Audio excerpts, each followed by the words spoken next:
Olá, queridos. Então, dando continuidade ao nosso curso proposto em Direito Canônico, lá no primeiro vídeo, você já deve ter conferido, nós estamos falando sobre os aspectos jurídicos do sacramento do matrimônio.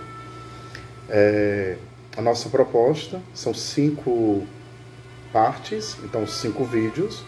Este é o segundo, segunda parte, que nós temos alguns assuntos para estudarmos. Vamos estudar causa do matrimônio e consentimento dos cônjuges, consumação do matrimônio, celebração do matrimônio, a preparação para o matrimônio, exigências canônicas para a recepção do sacramento do matrimônio e instruções para o processo matrimonial, tá? Então nós vamos agora, nesta segunda parte, dar continuidade ao nosso estudo sobre os aspectos jurídicos do sacramento do matrimônio. Vamos lá? Então, causa do matrimônio e consentimento dos cônjuges. O Cânon 1057, parágrafo 1º do Código de Direito Canônico, nos diz o seguinte: o matrimônio origina a partir do consentimento entre pessoas hábeis por direito, legitimamente manifestado, o qual não pode ser suprido por nenhum poder humano. No parágrafo 2º, o consentimento matrimonial é o ato da vontade pela qual o homem e a mulher, o pacto irrevogável, se entregam e recebem mutuamente a fim de constituírem o matrimônio. A causa do matrimônio como instituição em geral é Deus Criador, que o fundou com suas leis, propriedades, bens, valores e fins, subtraindo-o assim do arbítrio humano. Os cônjuges, ao contrário, são a causa eficiente do matrimônio em concreto, enquanto este instaura-se pelo consentimento manifestado legitimamente entre pessoas juridicamente hábeis, que não pode ser suprido por nenhum poder humano. Gaudium et Spes, número 48, e o Cânon 1057, parágrafo 1º. O consentimento é definido como um ato da vontade, pelo qual o homem e a mulher, por aliança irrevogável, se entregam e se recebem mutuamente para construir matrimônio. Cânones 1057, parágrafo 2º e 1055, parágrafo 1º.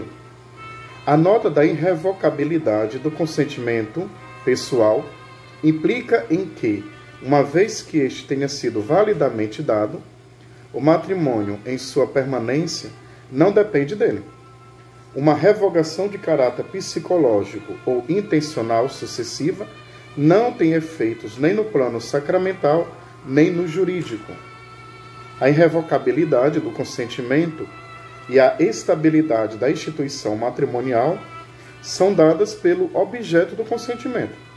Para compreender esse objeto, deve-se distinguir o objeto material, as pessoas dos cônjuges, e o objeto formal especificativo, isto é, a razão, a ratio, pela qual os esposos se entregam e se recebem, a comunidade de vida e de amor conjugal, que compreende os atos próprios da vida conjugal, porquanto, por sua natureza, a comunidade de vida e de amor conjugal é ordenada para o bem dos cônjuges e para a procriação e educação da prole.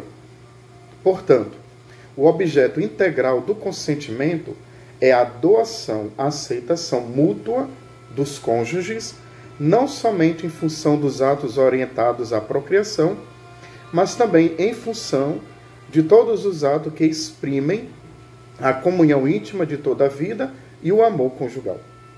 Quando o consentimento foi legitimamente dado por duas pessoas juridicamente hábeis, o matrimônio é válido. Do contrário, é inválido. Então, esse é o consentimento, Então, o consentimento ele é o ato livre da vontade de duas pessoas, no caso de um homem e de uma mulher, que juridicamente hábeis dão ou se dão mutuamente. Um recebe o outro como esposo, como esposa. A consumação do matrimônio, quando o casamento de fato é consumado. O matrimônio é somente ratificado quando foi validamente contraído entre dois batizados, mas não foi consumado. É ratificado e consumado se os cônjuges consumaram o matrimônio. É o cano 1061, parágrafo 1º. Se depois da celebração do matrimônio os cônjuges iniciaram a coabitação, presume-se a consumação, até prova em contrário. Cano 1061, parágrafo 2º. Dá-se a consumação quando os cônjuges realizam entre si de modo humano a cópula conjugal, isto é, o ato por si idôneo para a geração da prole, a qual o matrimônio é ordenado por sua natureza e pelo qual os cônjuges se tornam uma só carne. Cano 1061, parágrafo 1º. Para que a cópula conjugal seja perfeita, em função da consumação canônica do matrimônio, requerem-se, antes de tudo, elementos de natureza anatômica e fisiológica. A cópula deve ser penetrativa. A cópula positiva, mesmo que dela viesse a ocorrer a geração, por absorção do sêmen deposto externamente, não consuma o matrimônio. Portanto, é necessária a inseminação por parte do homem na vagina. A mulher deve ser capaz de receber na vagina o membro viril, pelo menos parcialmente, mas de modo que a inseminação possa acontecer nela de modo natural, mesmo que, em decorrência de anomalias fisiológicas, não pudesse ser fecundada, como nos casos de vagina oclusa, de falta dos órgãos pós-virginais e etc. Sob o ponto de vista psicológico, requer-se que a consumação seja um verdadeiro ato humano e que, portanto, a cópula seja realizada com a advertência da razão e liberdade da vontade, pois a cópula deve manifestar e atuar no plano físico da doação-aceitação mútua das pessoas, objeto do consentimento prestado. Não se dá a consumação canônica se a cópula tenha sido realizada inconscientemente, por exemplo, sob efeito de álcool ou de drogas, ou sob pressão de violência física, a qual não se podia resistir, ou por ódio ou por vingança. No caso de pressão moral ou medo, permanecendo à vontade do ato, mesmo se condicionada, torna-se verdadeira consumação do matrimônio, porque permaneceu à vontade do ato, de ambas as partes. Finalmente, a cópula conjugal deve ser realizada com ânimo marital, isto é, com a intenção, pelo menos implícita, de consumar o matrimônio. Se houvesse uma intenção exclusivamente de fornicação, não se poderia dizer que o matrimônio estivesse canonicamente consumado. A consumação do matrimônio sacramento dá-se com a primeira cópula conjugal, realizada depois que o matrimônio foi ratificado, isto é, validamente contraído entre dois batizados. É necessário distinguir claramente três dimensões do matrimônio: a existencial, a sacramental e a jurídica. Na dimensão existencial, o matrimônio é sujeito a um dinamismo que o impele para uma realização cada vez maior daquela comunidade íntima de vida e de amor conjugal que é a própria essência do matrimônio. Nesse sentido, toda a cópula conjugal, realizada no devido modo durante toda a vida dos cônjuges, contém uma consolidação, um desenvolvimento e um aperfeiçoamento do amor conjugal e de sua comunidade de vida. Nessa dimensão, pois, o matrimônio se consuma sempre mais. Na dimensão sacramental, a consumação produz a plenitude da significação sacramental, porque nela os dois cônjuges tornam-se uma só carne e, portanto, estabelece entre si uma união interpessoal completa, exclusiva e definitiva, que representa a união de Cristo com a Igreja. Integrando o sinal sacramental, a consumação participa da própria ratio sacramenti, isto é, a significação e a produção da graça. Na dimensão jurídica, A consumação é o momento objetivo que põe fim ao processo de formação do matrimônio como realidade sacramental transitória, matrimônio in fieri, e dá início ao matrimônio como realidade sacramental permanente, matrimônio in facto esse. Isso então foi a consumação do matrimônio. Nós vamos agora para a celebração do matrimônio.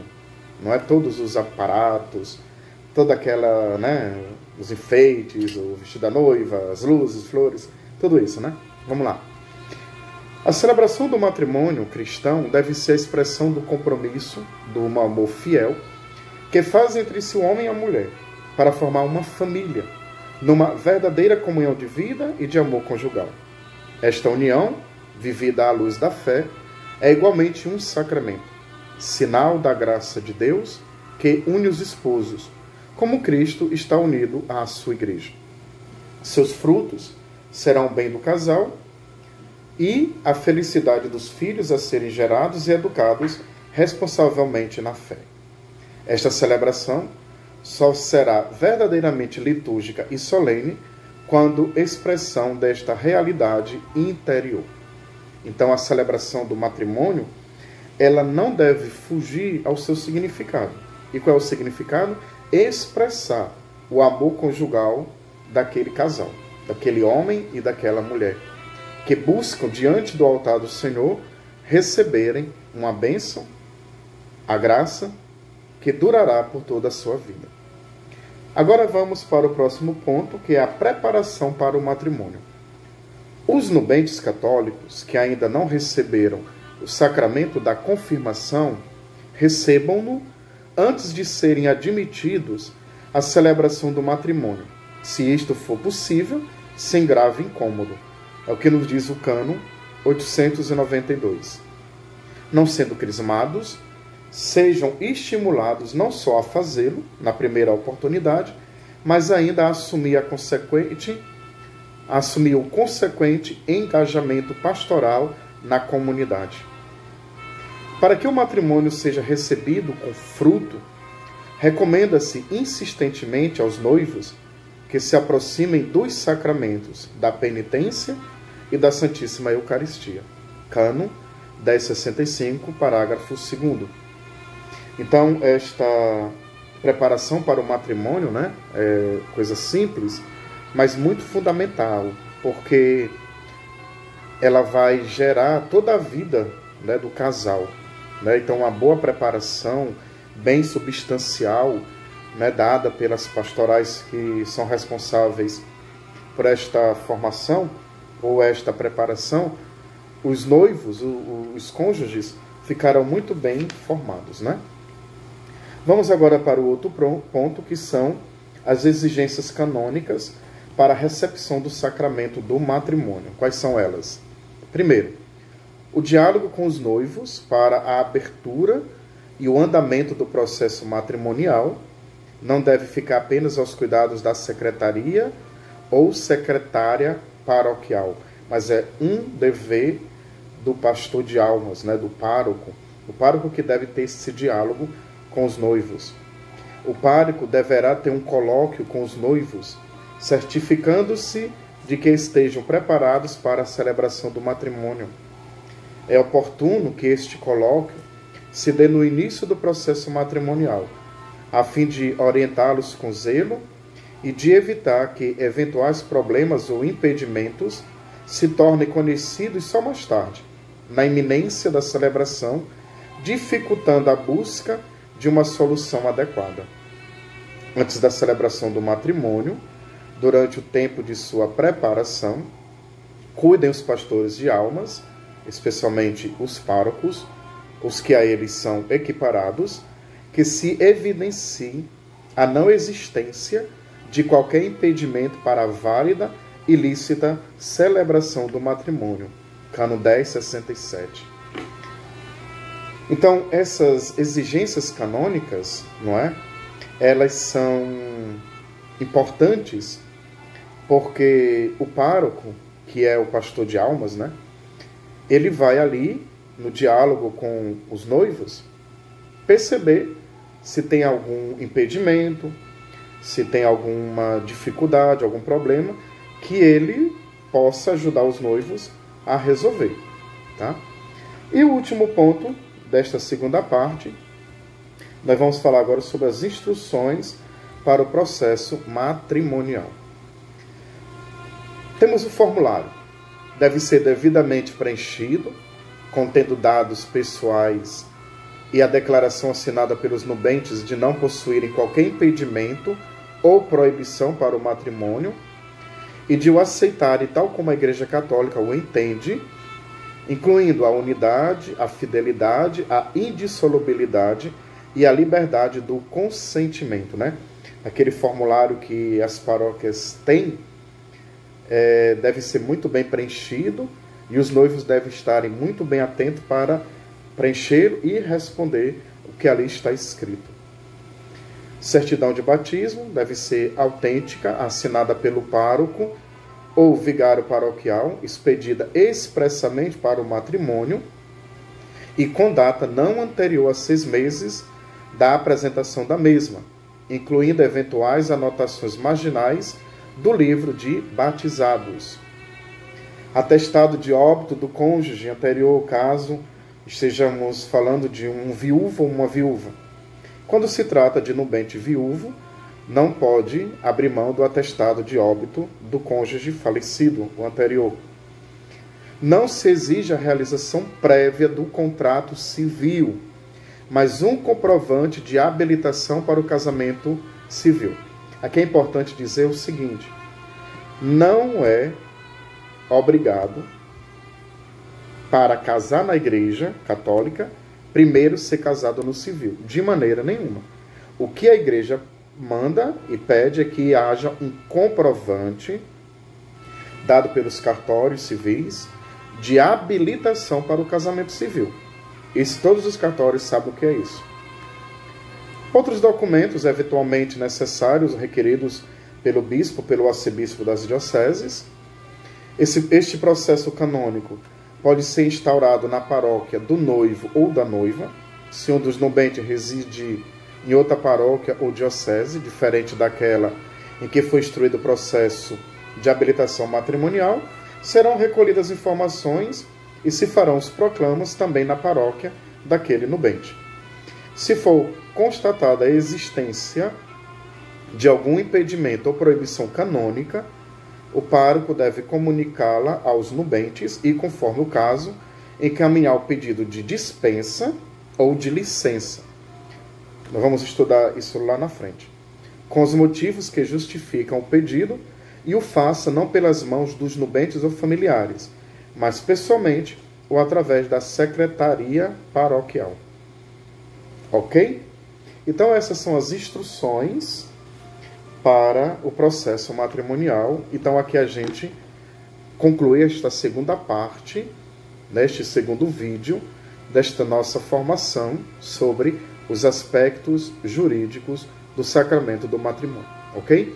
Então até a próxima parte, até o próximo vídeo. Obrigado e forte abraço.